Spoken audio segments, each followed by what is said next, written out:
you're trying to develop a new product for the market, I tried doing so about 10 years back, and we were somewhat uh, successful in the early stage of the product development. We got a couple of good clients as well, but then it became a complete disaster.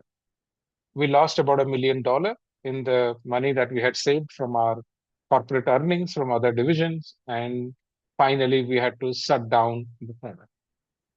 So when you think of a product, we often compare our product or features to another product, which is already established in the market. But the failure doesn't come from product comparison itself. Say, for example, I will give you a very simple example that you can relate. So I got this request to install a browser called Chrome, which has become very popular now over Chrome. And I know Chrome isn't a great browser as such. It has limitations in terms of the memory it consumes, the processing power it consumes. So I'm obviously looking for a Chrome alternative.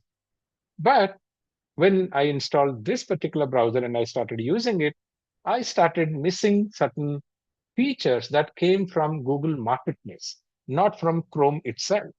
So I have a very simple app or extension that I use, which is called email thread reversal. So suppose you have a long chain of emails, 50, 55. It's not unusual in corporate to have those many emails in one email thread. And by default, Google shows you the oldest mail first and the latest mail at the bottom.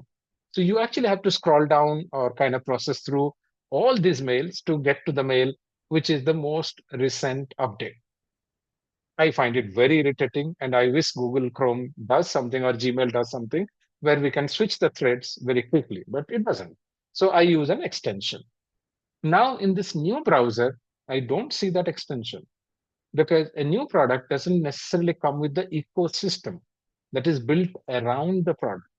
So remember that you are not competing against the product, you are competing against the ecosystem. And the ecosystem is way, way larger than the product. That's a mistake that many of us do. We simply compare our product against the competing product or a product which is very popular in the marketplace. It's not about that. It's about to make sure that you are in a position to compete in the ecosystem. And if you are able to do that, of course, you will be successful. It's not that every product development effort is unsuccessful, but you just have to keep this in mind that we are going to compete with an ecosystem, not necessarily a product.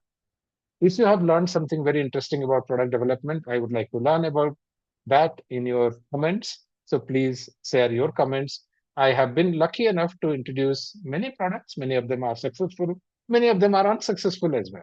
But I always treat the failure stories as a learning, and we should be able to share this with our fellow product managers, product owners, so that they don't make similar mistakes.